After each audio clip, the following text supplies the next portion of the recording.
책을 너무 좋아하는 소녀가 있었습니다. 그 소녀는 자신의 꿈과는 너무 다른 삶을 살았어요. 나이가 든 후 소녀는 생각했습니다. 해보고 싶은 걸 해보자. 현실에 밀려난 책에 대한 그리움을 여러분과 함께 나누고 싶습니다.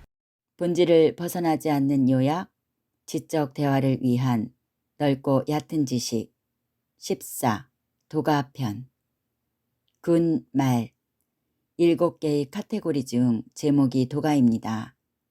그런데 내용은 중국의 역사, 육아, 그리고 도가와 육아의 관계성, 차이점, 공자 이후의 육아의 흐름, 타 종교인 불교가 들어옴으로써 현실에 기반을 두었던 육아 사상이 어떻게 사유의 크기를 확장하며 대응해 나갔는지가 일목요연하게 정리되어 있습니다. 50년 동안 살아오며 들어도 요약되지 않았던 중국의 역사를 비롯해 드문드문 접했던 사상의 난해함이 67쪽으로 정리가 되는 것이 신기했습니다.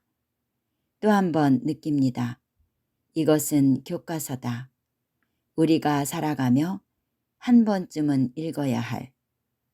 저희 정리는 제목에 있는 도가를 중심으로 하겠습니다. 지적 대화를 위한 넓고 얕은 지식을 꼭 한번 읽어보시길 바라며 정리를 시작하겠습니다. 지적 대화를 위한 넓고 얕은 지식 14. 도가편. 지은이 채사장. 도가, 도리와 덕성. 노자의 성물연대는 분명하지 않다. 대략 춘추시대 초나라에서 태어난 것으로 알려져 있다. 성은 이, 이름도 이, 즉 이이였다.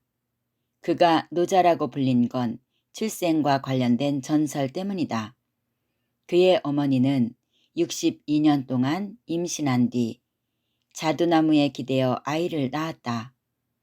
아이는 이미 머리칼이 하얗게 새어 있었고 말을 할 수 있었다. 후대 사람들이 이 늙어서 태어난 아이를 늙었다는 뜻의 노와 존칭을 뜻하는 자를 붙여 노자라고 부른 것이다. 젊은 시절 그는 다른 사람들과 마찬가지로 주나라의 천자를 섬겼고 작은 관직을 맡았다. 그의 관직은 지금의 국립도서관에 해당하는 수장실의 문서를 관리하는 것이었다. 노자는 이 일을 40여 년 동안 담당했다. 하지만 춘추시대 말기에 이르러 주나라가 급격히 쇠퇴하자 이를 한탄하며 관직에서 물러나 운둔의 삶을 선택했다. 노자에 대한 마지막 기록은 그가 관직에서 물러나 운둔의 삶을 살기 위해 성문을 빠져나갔을 때의 일이다. 서쪽 관문의 출입을 관리하던 수문장 윤회는 소를 타고 오는 흰 수염의 범상치 않은 노인을 알아보고 그를 잠시 멈춰 세웠다. 그리고 이제 돌아오지 않을 것이라 말하는 노자에게 잠시 쉬며 한 말씀만 남겨주시기를 간곡히 청했다. 노자는 그 청을 받아들여 앉은 자리에서 5천여자의 글을 써 주었다. 이 문서가 지금까지 전해지는 도덕경이다. 성문을 빠져나간 노자의 이후 기록은 없다. 다만 도교에서 전설로 전해지는 것은 그가 서쪽으로 간 끝에 인도에 도달하여 불교도들을 만났다거나 160 혹은 200살을 살고 신선이 되었다거나 하는 이야기들이다. 노자가 남긴 말은 도덕경의 5천여 자가 전부지만 도와 덕에 대한 그의 사상은 노장사상, 도가사상으로 이어지며 공자의 유학사상과 함께 중국 정신사의 뿌리가 되었다. 노자의 사상은 도라는 말로 집약된다. 이 말은 21세기의 한국을 살아가는 우리도 일상에서 심심치 않게 듣는 말이다. 도를 닦다, 도를 깨치다, 도리를 알아야 한다, 도덕을 지켜라, 도인이 다 되었구나, 도가 지나치다 등등. 우리는 이 말을 익숙하게 사용하면서도 정작 그것이 무엇이냐는 질문에 자신 있게 대답할 수 있는 사람은 많지 않다. 당신은 여기서의 도가 무엇이라고 생각하는가? 노자에 따르면 도는 언어로 표현할 수 없는 것이고 볼 수도 없고 만질 수도 없는 은밀한 것이다. 그럼에도 불구하고 당신의 이해를 돕기 위해 굳이 이 말의 의미를 설명해 보면 그것은 우주의 질서라고 할 수 있겠다. 우주 만물의 실체 또는 그 실체를 이루는 근본 이치가 도인 것이다. 잠시 머릿속에 그려보자. 나를 포함한 우주 전체를 말이다. 우리는 앞서 우주에 대해 충분히 다뤘으니 초자원의 시공간에서 탄생과 소멸을 반복하는 수많은 미니 우주의 거대 집합을 상상해도 좋을 것이다. 너무나 아득하지만 우선은 도가 그러한 우주의 실체와 우주가 운행하는 근본 원리를 말한다고 생각해 두자. 도에 대해서 간략히 살펴보았으니 이번엔 덕에 대해서도 감을 잡아보자. 덕이란 무엇인가? 우리는 이 단어도 일상적으로 사용한다. 덕을 쌓다, 덕을 베풀다, 인덕이 훌륭하다 등등. 하지만 이 말도 마찬가지로 무엇이라고 정확하게 설명하기가 쉽지 않다. 당신은 지금까지 이 말을 무슨 뜻이라고 생각하며 사용해 왔는가? 노자의 말대로 도와 덕이 애초에 말로 규정할 수 없는 것이라고 할 때 다양한 해석의 가능성 속에서도 놓쳐서는 안 되는 핵심 요소가 하나 있다. 그것은 둘의 연결성이다. 즉, 덕의 의미는 도의 의미 안에서 확정될 수 있다. 도가 우주의 법칙과 질서라고 한다면 덕은 그러한 도의 본질이 반영된 인간의 마음이다. 노자는 인간의 근본 심성이 우주의 이치와 다르지 않다고 보았다. 노자는 우리에게 무엇을 이야기하고 있는가? 그것은 두 가지다. 하나는 우주 전체로서의 도, 다른 하나는 자아의 본성으로서의 덕. 그리고 이야기는 여기서 멈추지 않는다. 노자는 이 두 가지를 연결한다. 도 안에서의 덕, 덕 안에서의 도. 자아 안에서 우주의 질서를 찾고자 하는 것이다. 그런데 이러한 설명 방식은 어쩐지 너무나 익숙하다. 전체와 개체의 통합, 우주와 자아의 연결. 거시적인 측면에서 인도의 버마 일현은 노자의 도덕에 대한 설명과 그 맥락을 함께하는 것처럼 보인다. 이렇게 거대한 유사성이 나타나는 이유는 무엇일까? 우리는 이 책의 마지막에 이르기까지 이 질문을 이어갈 것이다. 여기서는 우선 도덕경을 중심으로 노자의 사상에 집중해 보자. 5,000여 자의 글자로 된 이 짧은 문서는 상편과 하편으로 구분된다.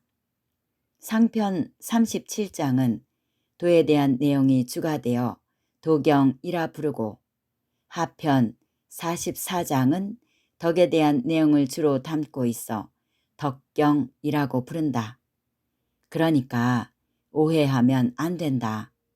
제목에서 강하게 느껴지는 것은 어쩐지 이 책이 윤리, 정의 같은 착하게 살라는 식의 교과서적인 내용을 다룰 듯 하지만 사실은 도와 덕에 대한 경, 다시 말해서 우주와 자아에 대한 글이다. 노자의 도덕경은 다양한 시대와 여러 문화권에서 널리 읽혀왔다. 깊은 상징과 해석의 다양성으로 어떤 이에게는 형이상학적 철학서로 읽혔고 어떤 이에게는 초월적 경지에 이르는 수양서로 읽혔다. 또 다른 이에게는 정치와 권력에 대한 처세서로 혹은 문학으로 혹은 종교서로 읽혔다. 이 중에서 어떤 방식의 해석이 가장 옳은지를 묻는 것은 적절하지 않을 것이다. 모든 고전이 그러하듯 좋은 텍스트는 해석과 함께 매 순간 다시 탄생하는 것이니 말이다. 상편 도경과 하편 덕경의 내용을 차례로 살펴보자. 상편 37장은 도가 무엇인지, 그것이 어떤 의미를 갖는지에 대해 논한다. 제1장은 도라고 이름 부를 수 있다고 해서 그것이 실제로 도를 의미하는 것은 아님을 밝히며 시작한다. 이것은 언어적 사유의 한계를 말하는 것으로 볼 수도 있고 또 어떠한 방법으로도 결코 도의 실체에 닿을 수 없음을 말하는 것으로도 볼 수 있다.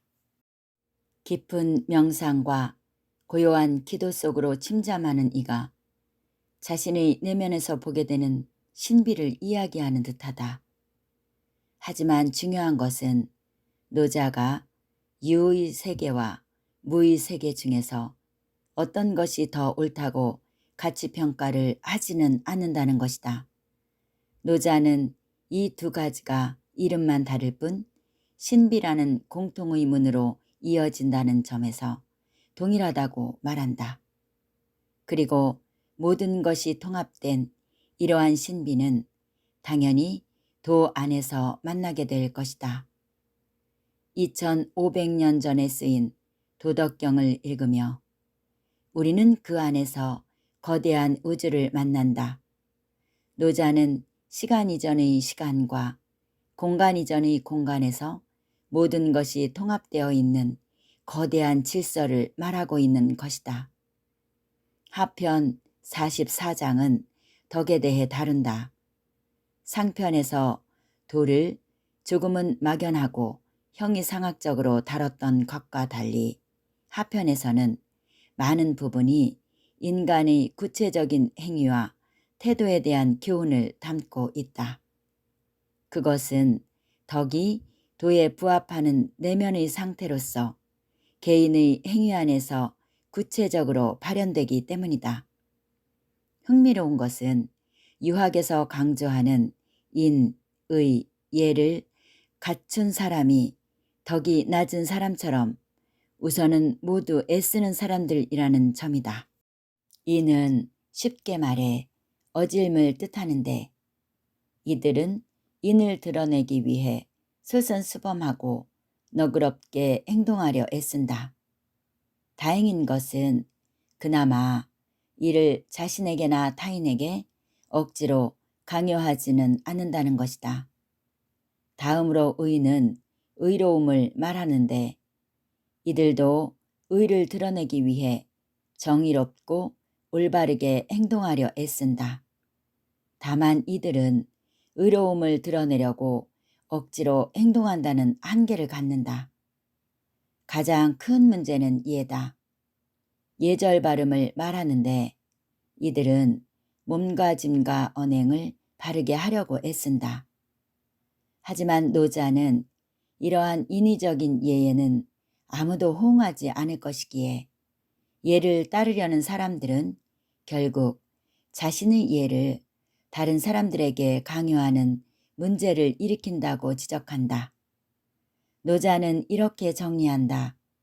덕이 없는 사회에서는 인이 강조되고 인이 없는 사회에서는 의가 강조되며 의마저도 없는 사회에서는 예만 강조된다. 쉽게 말하면 자기 내면의 질서를 따르지 않는 사회에서는 사람들 사이에 인자함이 중요시되고 인자함이 사라진 사회에서는 의리가 중요해지며 의리가 사라진 사회에는 예절이 강요된다는 것이다. 주나라 천자의 권한이 땅에 떨어지고 각지의 제후들이 패권을 장악하기 위해 끝없이 전쟁을 치르는 혼란한 시기에 노자는 사람들이 마음속에서 도와 덕이 사라지고 있음을 안타깝게 주시하고 있었다. 인의 예가 사회에서 장려되고 있다는 것은 바꿔 말하면 그 사회에 어짐, 의로움, 예절이 없음을 반증하고 있는 것인지 모른다. 인의 예를 강조하는 공자가 노자를 찾아와 가르침을 청했을 때 노자가 공자를 따끔하게 지적한 것은 아마도 공자에 대한 나무람이 아니라 예절을 가르쳐야 할 정도로 땅에 떨어진 사회의 타락과 부조리에 대한 한탄이었을 것이다. 도덕경은 도와 덕에 대한 추상적 고찰에만 머무르지 않는다. 많은 부분에서 어떻게 살아야 하는지, 어떠한 삶의 태도를 견지할 것인지, 어떻게 전쟁에 임하고 어떻게 세상을 다스려야 하는지를 다양하게 설명하고 있다. 도가 무와 유, 즉 없음과 있음을 모두 아우르는 거대하고 근원적인 전체를 표현한 도경 1장과 겉으로 드러나는 화려함이 아니라 내면의 내실을 다질 것을 당부하는 덕경 81장을 소개한다.